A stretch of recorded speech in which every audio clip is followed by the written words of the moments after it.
key challenges facing estate agents, and these are in no order what they said: lack of instructions. They say so estate agents, they're struggling right now with instructions. So you got employment. I'm just going to put all of them up instead of going slowly. Most estate agent companies now, they're moving to self-employment, creating a lot of problems for people that are used to receiving their full pay every month. There's competition, there's a mindset, there's legislations are changing every day, lack of instructions, lack of self-belief, and confidence, self-doubt. There's lack of exclusivity. It's creating a lot of problems for estate agents. And in fact, some estate agents were brave enough to say that problem is other estate agents, that they wish we didn't have other estate agents. They would be doing much better. But we now know that the key challenge that they're facing, the biggest challenge, is the fact that they're not selling. They're not selling. It's selling, because that's what they're there for, to sell properties that they can't sell. So we looked at what is a way that they can solve that problem. There's a video that I normally play, but to be honest, if there's no estate agent on the system, I'm not going to play that video, because it's just 5 minutes that we can do without using that 5 minutes for that. So I'm just going to go to this is quite important for anyone that's not an estate agent as well, to know how this works. The differences between an estate agent and an auctioneer. I'll bring all of them together so that I can discuss it quite quickly and not have to go through. These are the key differences, and I'll be quite quick on this to summarize it. And I'm rushing through the presentation since we don't have estate agents. I thought you've made the time to be here. I might as well just tell you what we were going to talk about with estate agents. The key differences between estate agents and auctioneers are listed here. The marketing process. We market nationwide, catalog, everywhere. Most estate agents would market locally, just Zoopla, and maybe a local database as opposed to a national one. The pricing strategy is a key difference. If a property is worth 100,000, an estate agent will put on the market for 130, hoping to get 95 or 98,000. Auctioneers will put it at 85, which is at 25, maybe 75, which is 25% below market value, and then reserve it at 10% above it, which is 85, just like David explained before, and then hope that competition will come in and drive the price up to the 100,000 that the client will be happy with. There's a fee issue. Most estate agents are quite flexible with their fee, what they charge. The auction companies are very strict on 2% to between 2 and 3%. As auctioneers, we hardly compromise on our fee compared to estate agents that do compromise. And it's only my suggestion that estate agents, they compromise on their fee because of lack of confidence. So they think they have to negotiate themselves in terms of charging less.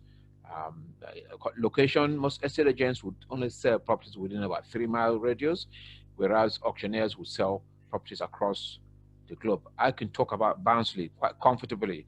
I can talk about Weston-super-Mare, I can talk about Reading, I can talk about County Durham in terms of postcodes. If you tell me a postcode in sort of Middlesbrough right now, and I can tell you which postcode you shouldn't be buying in. I say, oh, if it's in this postcode in Middlesbrough or Barnsley, do not pay more than £25,000 for a house. Every house in this postcode is worth £25,000 and nothing else.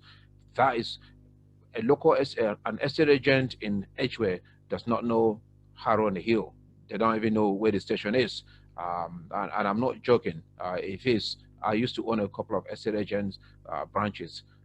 Estate agents are very inwards looking in a way. The type of buyers, at times you would get most buyers at estate agents, they deal with local buyers, maybe the family buyers, whereas at auction, you get a lot of investors that trade at auction. You get the type of properties. Most estate agents try and stick to family or residential properties that people can actually buy and live in. Auctioneers do a variety. They do land, farms, and plots, telephone masks. You hardly see an estate agent put up a telephone mask on their window to sell.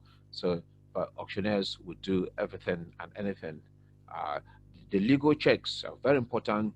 One of the biggest problems buying from estate agents is that if you walk in, you make an offer, they take accept your offer is accepted. They take your solicitor's detail, the solicitor details for the vendor. They write to the solicitors what they call sales memorandum. Very nice name, big a letter that goes to both solicitors saying Mr. X is selling the property for 100,000. Mr. B has agreed to buy it. You are representing each other. At times, it takes 1 week for the solicitor to acknowledge receiving that letter. It takes one more week for each solicitor to acknowledge that they now have to work together. It takes one more week for the solicitors to send contracts across. It takes 2 weeks for the other solicitor to do that search.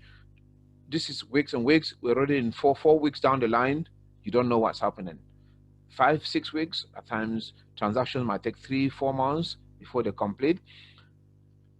At auction, for you to put your property into auction, you have to done all the legal checks before you put the property in.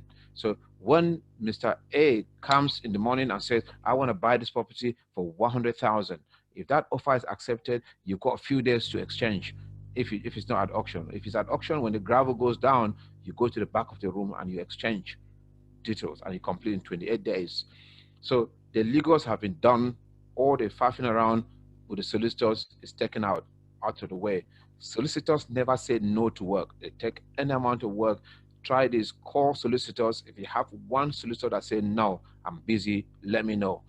Every solicitor takes every work that they can get. They splice their time. You are not their priority. So that's why private transactions take forever. And estate agents are a big victim of this, because at times some buyers just walk away after edges and edges. They just give up because it's taking too long.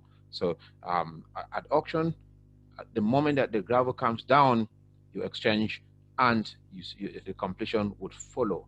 So and that's one of the reasons I try as much as possible to sell this auction route to estate agents, that we can actually help you get you a more committed buyer and a more committed seller. If you can actually look at it. One of the quotes I'm most famous that I've used a lot is that agents have all the responsibilities for a transaction going through, but they have no authority. The buyer can pull out, the seller can pull out, the solicitor can delay. You as an agent, you're the smallest authority in the transaction, but the highest responsibility. When it goes wrong, the agent gets all the blame. So that is in a way a brief summary of the differences between an estate agent and an auctioneer.